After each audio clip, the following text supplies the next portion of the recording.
धुतल्यानंतर याच्या मुळ्या साफ करायच्या. मुळ्या साफ केल्यानंतर याला स्लाइस करायचा. जसं आपण वांगा बटाटा कापतो तसं कापायचा. कापल्यानंतर याला मिक्सरला ग्राइंडिंग करायचा. 2 काजू, 2 बदाम, 2 इलायची टाकायचं. 1 कप दूध, अर्धा कप पाणी टाकायचं. याचं ग्रेव्ही बनवायचं. जसं आपण मिक्सरला अद्रक लसूण ग्रेव्ही बनवतो सेम त्या टाईपमध्ये. त्यानंतर आपण शिजवून घ्यायचा. जसं आपण गाजरचा हलवा, शेवयाची खीर बनवतो त्या टाईपमध्ये आपण त्याला शिजवायचं. शिजवल्यानंतर ती चांगली पकवल्यानंतर ती रोज सकाळी उपाशी पोटी काही नाही खाता खायची.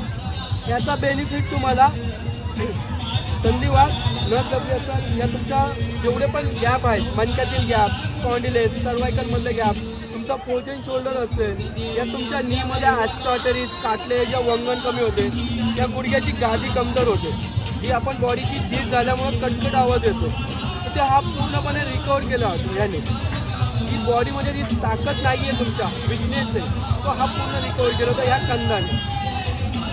कुठला कंद आहे दादा? ह्याला अमरकंद बोलतात. अच्छा, हे अमरकंद आहे. मणक्यातील गॅप, संधिवात, कंबर, गुडघे, सांधे दुखतात, हाडाचं कॅल्शियम वाढवलं जातं. हे विदाऊट ऑपरेशन तुमची गॅप भरली जाते आणि कॅल्शियम वाढवलं जाते. अच्छा, आणि कसं आहे, काय प्राइस आहे त्याची? त्याची प्राइस आम्ही ऑनलाईन नाही घेत.